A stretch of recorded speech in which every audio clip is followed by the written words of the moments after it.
ওয়ালাইকুম আসসালাম রহমতুল্লাহি ওয়া বারাকাতুহু। নাম শেখি, বারাকাল্লাহ ফিক। বিয়ে পড়ানোর তরিকা তো খুব সোজা।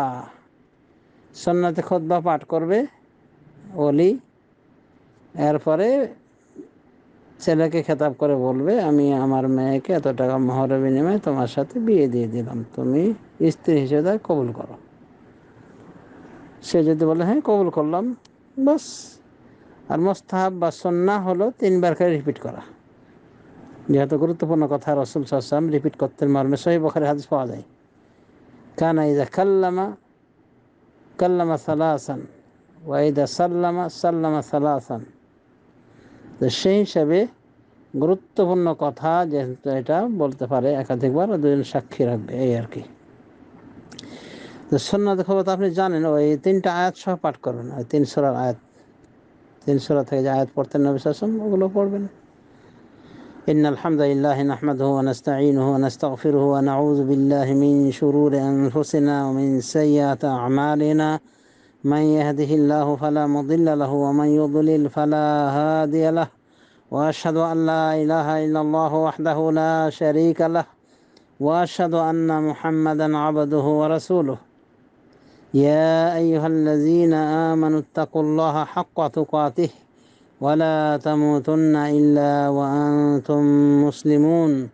يا أيها الناس اتقوا ربكم الذي خلقكم من نفس واحدة وخلق منها زوجها وبث منهما رجالا كثيرا ونساء واتقوا الله الذي تساءلون به والأرحام إن الله كان عليكم رقيبا. يا أيها الذين آمنوا اتقوا الله وقولوا قولا سديدا يصلح لكم أعمالكم ويغفر لكم ذنوبكم ومن يطع الله ورسوله فقد فاز فوزا عظيما. أما بعد، এরপরে পড়তে পারেন فإن خير الحديث كتاب الله وخير الهدي هدي محمد صلى الله عليه وسلم وشر الأمور محدثاتها وكل محدثة بدعة وكل بدعة ضلالة وكل ضلالة في النار. বা আম্মা বাদ বলার পরে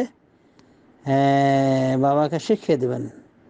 যদি নিজের মেয়ে না হয় বা নিজের মেয়েকে নিজে বিয়ে দিতে না পারে, তখন আপনি শিখিয়ে দেবেন বাবা হিসেবে, অলি হিসেবে।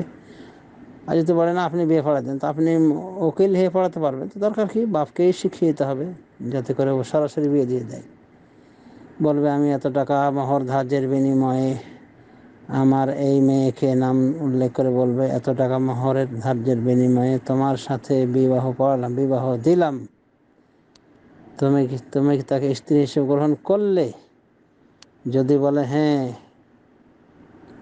কবুল করলাম, কবুল করলাম বলতে বলিয়েন না। কবুল মানে সব কিছু সামনে দিক, এ থেকে কবুলুন নেশা। তো যা হোক, আল্লাহুল মুস্তাআন।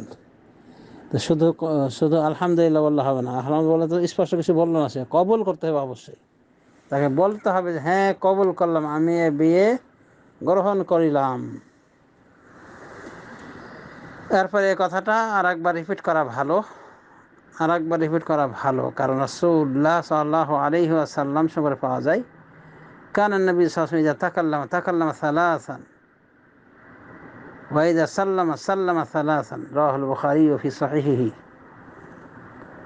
সেই হিসেবে গুরুত্বপূর্ণ যেহেতু এটা কথা, এই জন্যে রিপিটেশন করতে পারে 3 বার করে। হ্যাঁ, তাছাড়া একবারই কাফে ইনশাআল্লাহ। এই ছিল বিবাহ পড়ার কিছু কথা। আর যেখানে ওখানে বড়রা আছে, শেখ জায়েদ আল জোহানি রয়েছে, শেখ আকরাম রয়েছেন, কাজী ওয়াজ নসিহত করার কোনো প্রয়োজন নাই। আমরা অনেক আবেগী হয়ে অতিরিক্ত কথা বলি ওই বিবাহ অনুষ্ঠানগুলিতে, দিয়ে বলি এগুলো সবই সুন্নতি বিয়ে মাইসির। যা সুন্নতে খুতবার পরে জরুরি কথা শুরু হবে। আম্মা বাদ বলে হয় বাড়িয়ে বলবেন ফাইন্না খায়রুল হাদিসি কিতাবুল্লাহ, অথবা হ্যাঁ এটা সম্পন্ন করবেন, অথবা আম্মা বাদ বলে মূল আলোচনায় ঢুকে পড়বেন। এটা খুতবাতুল হাজা বলা হয়, এটাই খুতবাতুন নিকাহ হিসেবে পরিচিত। তাছাড়া হ্যাঁ, এটা সুন্নতে খুতবা, মানে সুন্নাহ খুতবা পড়া বিবাহের আগে। তাছাড়া বিবাহ এই সুন্নতে খুতবা ছাড়াও হয়ে যায়। তবে এটা উত্তম যে বিবাহ পড়ার আগে সুন্নতে খুতবা পড়তে হয়। হাদা ওয়া সাল্লাল্লাহু আলা নবিয়িনা মুহাম্মদ ওয়া আলা আলিহি ওয়া সাহবিহি আজমাইন। পরিশেষে জামাই কনেকে লক্ষ্য করে, বর কনেকে লক্ষ্য করে পাবলিক সবাই দোয়া করে দেবে, বারাকাল্লাহু লাকা ওয়া বারাকা আলাইকা ওয়া জামাআ বাইনাকুমা ফি খায়র। এই দোয়া করে খালাস একবারে সমাপ্ত করে দেবে। এটাই হলো আলা সুন্নাহ ইনশাআল্লাহ ওয়া বিইজনিল্লাহ। আর দুইজন ন্যায়পরায়ণ সাক্ষী থাকতেই হবে। সাক্ষী তো থাকে অনেকে, দুজন রেজিস্ট্রারের জন্য রেডি করে রাখবেন, ন্যায়পরায়ণ, বেনামাজি নয়। পরিশেষে বলবো, এই খুতবাটি কয়েকটি হাদিস গ্রন্থ থেকে নেওয়া হয়েছে। সহিহ মুসলিম, আবু দাউদ, তিরমিজি, ইবনে মাজাহ, নাসাই, ইবনে খুজাইমা প্রভৃতি গ্রন্থের সার নির্যাস হলো এই খুতবা। উল্লেখ্য যে নু'মিনু বিহি ওয়া নাতাওয়াক্কালু আলাইহি যে বলা হয়ে থাকে এই খুতবার সাথে, এই অংশটুকু প্রমাণিত নয়, কোনো বিশুদ্ধ হাদিসের কেতাবে পাওয়া যায় না, এমনকি আর অস্তিত্ব নাই বললেই চলে হাদিসের কেতাবগুলিতে। হ্যাঁ, খতিব বাগদাদির কেতাবে তারিখে বাগদাদ এসেছে উমিনু বিহি ওয়া তাওয়াক্কালু আলাইহি, এক বচন হয়ে এসেছে। তাও সে হাদিসটা জয়ীফ, এই অংশটুকু জয়ীফ হাদিস দ্বারা প্রমাণিত, বরং জাল সনদ দিয়ে প্রমাণিত। আমর বিন শামর নামক কাজ্জাব ওই হাদিসে বর্ণনাকারী। এক কথায় নু'মিনু বিহি ওয়া নাতাওয়াক্কালু আলাইহি এই শব্দে কোনো হাদিস পাওয়া যায় না।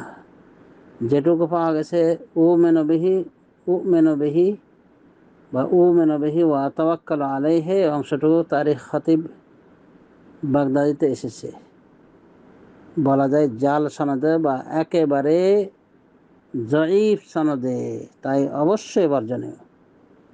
যারা যারা খুতবায় ওই অংশটুকু অ্যাড করে বলে, আমি মনে করি ওরা তাহকিকের অভাবে রয়েছে, তাহকিকের পুষ্টি নাই ওদের ভিতরে। আল্লাহ হিদায়াত করুক। হাদা ওয়া সাল্লাল্লাহু আলা নবিয়িনা মুহাম্মদ ওয়া আলা আলিহি ওয়া সাহবিহি আজমাইন।